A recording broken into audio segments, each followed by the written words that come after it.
বন্ধুরা, ঈশ্বরের আশীর্বাদ আর তোমাদের ভালোবাসায় সুস্মিতাকে বাড়ি নিয়ে এসেছি আজকের এই কিছুক্ষণ আগে, মানে ঘন্টাখানেক হয়েছে। এনে ফ্রেশ করলাম, ফ্রেশ করে শুয়ে দিলাম। তা চোখে ঘুম আছে কিন্তু ঘুমোতে পারছে না, একেবারেই নিস্তেজ হয়ে গেছে, দেখতেই পাচ্ছ। আর তোমরা প্রত্যেকেই জিজ্ঞাসা করেছো যে দিদি এখন কেমন আছে।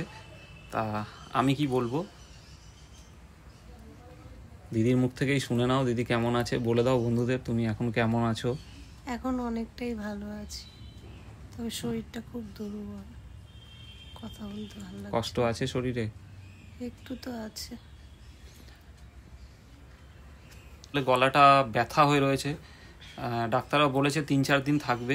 তার জন্য ওই গরম জল দিয়ে আর ওই ভাপ, মানে মুখে দিয়ে একেবারে ভাপটা নিতে বলেছে, তাহলে তাড়াতাড়ি ব্যথাটা কমে যাবে। তা সেই জন্যই সুস্মিতা দুদিন ধরে কথা বলতে পারছিল না এবং এখনও কথা বলতে কষ্ট হচ্ছে। সেই নিয়েও অনেক রকম মন্তব্য করেছে। যাই হোক, আমি সেই দিকে আর যাচ্ছি না। আর আমি জানতাম যে আমি যে ভিডিওগুলো বানাচ্ছি তাতে এইরকম ধরনের কিছু কমেন্ট আসতে পারে। তার জন্য আমি 2-1টা ক্লিপ তুলেছিলাম হসপিটালের, ঠিক আছে। মানে অনেকে বলেছে, বেশ কয়েকজন বলেছে যে এইসব ফুটেজ খাচ্ছে, এইসব ভিডিও বানিয়ে ফুটেজ খাচ্ছে, ভিউজ বাড়াচ্ছে, লাইকস কামাচ্ছে। তো আমরা ফুটেজ খাই না, আমরা কোনো কিছু ক্রিয়েটও করি না, মানুষের অসুস্থতা নিয়ে আমরা কখনো নাটক করি না। যেহেতু সব কিছু শেয়ার করি তোমাদেরকে, তাই সুস্মিতা আসতে পারছে না ভিডিওতে, তাই জানিয়েছিলাম। এটাই হচ্ছে ব্যাপার, যেটা বাস্তব সেটাই বলেছিলাম।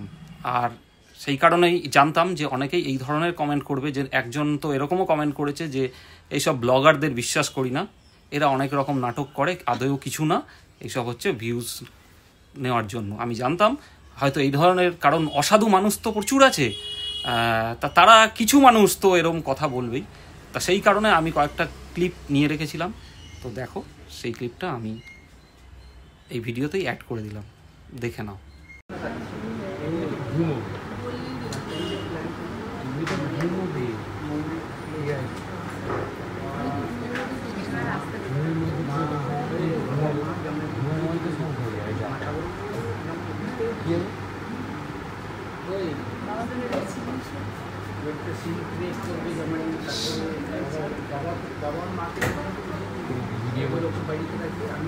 टेंशन नहीं लेने का।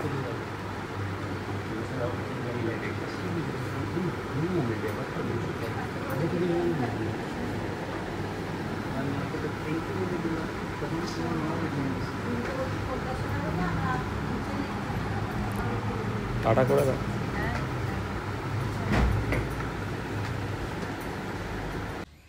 আশা করি ক্লিপটা দেখে বুঝতে পারলে যে আমরা কোনো মিথ্যে নাটক করিনি। সুস্মিতা সত্যিই ভর্তি হয়েছিল, সেই ক্লিপটা দেখে তোমরা বুঝতেই পারলে। এটা সম্ভবত গত পরশুর আগের দিনের ক্লিপ। এটা আমি ইচ্ছা করেই ভিডিওটার ক্লিপটা করে রেখেছিলাম। তা সেই সময় দেখছে সুস্মিতা কতটাই প্রাণোচ্ছল ছিল তোমাদের জন্য। শুধু তার মুখে এতটা হাসি ছিল, আমাদের জন্যই মুখে এতটা হাসি ছিল। আর তারপরে সেই মুখটা আজকের কত কষ্টে ভরে গেছে। সমস্ত কষ্ট নিবারণ হয়ে যাবে, কয়েকটা দিন একটু তোমার সেবা শুশ্রূষার প্রয়োজন, ঠিক আছে? আমরা সকলে আছি তোমার পাশে।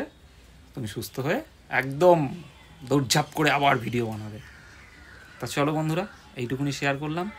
আর ডাক্তার বলেছে একটু গরম চা ফা এসব খাওয়াবে। তা কিছু তো খাইনি, 3-4 দিন ধরে কিছুই নেই শরীরে, শুধু স্যালাইনই আছে।